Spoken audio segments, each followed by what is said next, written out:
Hey guys, welcome back to my channel. Today I wanted to do a story time video, and if you can't already tell, you're probably like looking at this title and being like, what? Yeah, it's a good story. I can say that now. I can laugh about it now. I was doing one of the get to know me questionnaires last week, and one of the questions that I didn't even answer I saw was, what's the craziest thing that's ever happened to you? And I'm like, I didn't answer it because I couldn't really, it just didn't come to me. I'm like, I don't know, nothing really that crazy has happened to me. Meh, whatever.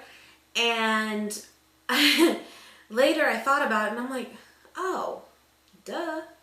And yeah, so I have a story for you that I think you might all enjoy, and it's pretty good. I'm not going to try to bore you to death with every detail, but let me give you a little background because it is important. My best friend through, gosh, we knew each other from being 6, 7 years old till, well, early adulthood, right? And we were always together, lived around the corner from me. If I wasn't at her house, she was at mine. And people just knew as those girls together, you know, find her, you'll find the other, you know, and typical junior high, younger even, and high school friendship. So with that said, I mean, bear in mind, extremely close friends. And after high school, as this happens with probably many, many relationships and people, we kind of went our own ways. Nothing happened specifically as far as like a falling out or anything of that nature. It just, life happened, you know, and I was in a new relationship and got married shortly after that, and that's just where my focus was. She went off, did her own thing, moved out from around the corner at the time, so did I. So it just was what it was. We just went our own ways, but no ill will at all.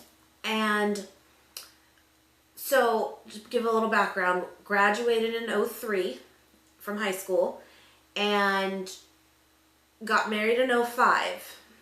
Her and I probably only saw each other one time in between 2003 and 2005, and I want to say I went to have lunch with her on a lunch break at work for her at the time. And it was a little weird because it was just like, here's this, it was fine, but we were always together, and so it's like we kind of almost just reminisced about all the dumb jokes we had and that kind of thing. It was as if time did not pass, and which was good. It was cool. So that happened. Then, again, time passes. It is what it is. Come early 2007, so again, a couple years went by, we met up again. And at the time I was living in an apartment, and she came over. My husband too was there, and you know, he might have been at work at that time. Hung out for a while. Is what it is. No big deal. Turns out she was pregnant at the time. I did not know who she was with, or it didn't matter, but that's just what it was. And so, yeah, there you go. So here's where the story gets fun, but I want to give you that background because it actually is pertinent in the story. And so, 2007, in November, I was working at a coffee shop on our college campus, which I was in school at the time. No, I'm sorry, I had graduated that spring, but I was still working on the on-campus coffee shop, and I loved that job. That was just such a fun job. Anyway, and I get a phone call from my dad, and he was at home at the time at his house, and tells me, okay, Kim, there is a detective coming to speak to you about this person's name that I won't say. And I went, huh? I'm I'm making a latte here. I don't, okay. He's like, and he was so calm and cool, and he's just like, I don't know. It has something to do with this person. Just, he's coming. It should all be fine. Just talk to him. And I'm like, okay. Because it turned out that the detective came to that house, my parents' house, to find me. That's the link, right?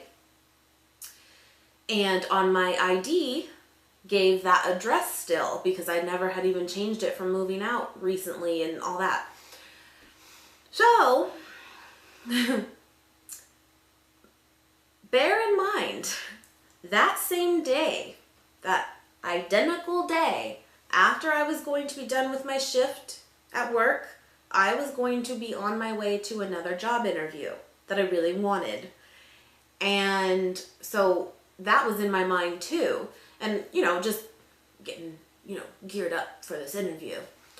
And this, I laugh now because it's just like, it's been a fun joke now.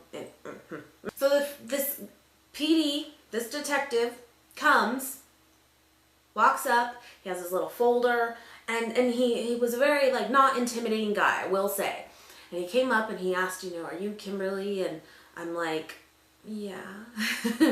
And he's like, well, so we just, a couple days ago, arrested this person, and this was the ID, driver's license number, and name this person gave us. And talking about me, and I'm like, okay, and it was so crazy. It was bizarre. It was so bizarre. And I'm like, well, I'm here and I work here, and you know. And luckily, I will say, he knew. He just knew. And he opened his folder and he was like, do you know this girl? And he showed me a picture of this girl. That's my childhood best friend. And I was like, uh-huh, I do.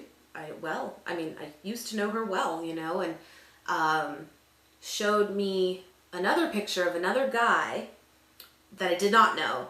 And apparently that was, so she was picked up 2 days prior for prostitution.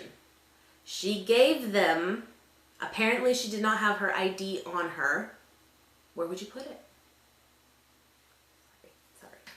She gave them my driver's license number. She said her name was my name. And that's how she was originally booked. So when she got booked in the county jail, they typed in the name. My ID pops up with my information, with my parents' address. The only saving grace I had, of course, is that you have your photo ID, which, bear in mind, no driver's license photos are usually very, like, good, and sometimes you just don't look like them. And but he saw this and noticed these are not the same people. And I will say, he was definitely right, even on looks. No, I mean, we both have brown hair. That's pretty much where that ends. And I guess he luckily took the time to investigate that and found me and, you know, took care of it. With that said, and apparently the guy that I did not know who was in the picture was the pimp. And he gave me his card, and because I am like shaking. I am shaking at this point because I'm shocked that this was not an identity theft at random. This was someone I knew well, even though we kind of drifted. I would have never thought. And, you know, it's sad in the fashion of, you know, she was a good kid, and how she ended up where she ended up, I don't know, but she did. And the reason for me telling you that she came over that one time earlier that year, and we hung out, I have to assume that I went to the bathroom, I walked to another room, I don't know, and she got into my purse, didn't steal my ID, but got the number. Got the number. Because no one's going to know your driver's license number. Yes, she would know my name, but, you know, and it was just, it blows my mind to think that that was kind of that ulterior motive all along, that, you know, it's crazy. It's so crazy. And of course, you know, the detective gives me his card and says, you know, we are going to get this off your file, because now, keep in mind, on my record, it shows I've been picked up for prostitution. And I told him, I was like, I have a job interview today of all days. And he's like, I'm going to give you my card. You should be fine. But give the job your card, give the job my card, a copy of it, whatever. If there's anything that does come up, like in a background check and stuff, then, you know, they can call and we can, you know, work that out. And I'm like, this is crazy. So that ends. I will say he was very friendly. He was not, you know, because what if I was even a friend that was helping her out with this, and, you know, I was I don't know. I mean, what if I was a part of it and this was the ploy, and if she goes down, just give him my name. I don't know. I have no idea. But the only reason I could say why I think she may have done that is that knowing I had a clean record. I guess. I don't know. I don't think she ever hated me. I don't think it was to hurt me. And, you know, she just, I guess when you're in that situation, you do what you gotta do. And I think she just knew that I was clean.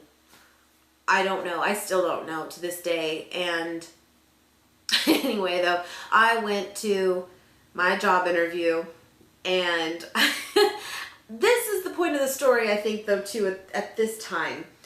I was so my brain was so scattered entirely. I didn't know, do I tell these people? Do I take the chance that, like, everything's just going to come back okay? Not worry about it? I don't know. But I knew me, and I knew that I would not be up to par on this interview because my mind is just thinking of that. And so I walked in there and I just told them, I was like, this was my day. And these people don't know me. They have no idea who I am. This crazy whack job. Who knows? And I just laid the whole story out, and I was like, here's his card. If something was to happen, please call. And you know what? They were really cool about it. And we started our interview. And I got the job. Everything was good. Everything came back clear, you know. But yeah, I was glad that I did just go in there and I was honest and I said what happened, and I was able to literally, like, clear my mind. It's out. It's there. They're going to already pre-decide, I guess, anyway, what they think. But I can now do the interview and I can just rest my mind a little bit and do it. Anyway, worked out okay in that regard. The detective did tell me, if she tries to reach you, which I don't think she will, but if she did, you know, don't talk to her. Don't affiliate with her at all. And of course, okay, yeah, I don't want to. But then there's that part of you that kind of wants, like, your piece. You know, you want to say what you want to say to this person. And I never got that at all. And apparently she moved out of state after she was out. I don't know. As far as I know, she is not back here. I mean, this was, again, in 2007. Years have passed, and I have never spoken to her at all since. At all. And what's hard about the situation, I was telling my husband, I was like, I'm going to tell this story because it's good. It's funny now. And, you know, but I don't really necessarily have a great moral to take away from it because, you know, you could say, be careful who you trust. And obviously that's the case, definitely. But I knew this girl almost 20 years. And if I can't let go and trust someone that I've known that long, what kind of life is that? You know? So I don't have a great takeaway from it. It happened. It's sad. It's now funny because now the joke between all my friends and family is hooker, hooker. I'm like, yeah, you know, but it's a crazy thing. But you know what? I'm sure in a way it has jaded me some to not trust people 100%. But I try not to do that. You know, that's not how you want to live. And that was her low, not mine. And I gotta leave it at that. But I will say, maybe don't be so, I know we all do it. We all do. Maybe don't be so quick to judge your local law enforcement, because in reality, it worked out and I was good and had a clean record because he investigated it and he realized that this is not the same person, and they could have just let that slide and there you go, you know? So you gotta give them that, right? Anyway, crazy. But I wanted to share that with you guys. I thought about it later when I read that question, what's the craziest thing that's ever happened to you? And I think that pretty much trumps them all. Oh man, that girl. Whatever. Anyway guys, let me know if you like these story time videos. I can just rummage up some other ones, I'm sure. This is no joke. This happened. This happened to me. Hooker. Yeah. Whatever. Anyway, guys, I hope you have a great day. Don't do that to someone. It's not good. And I will see you very soon.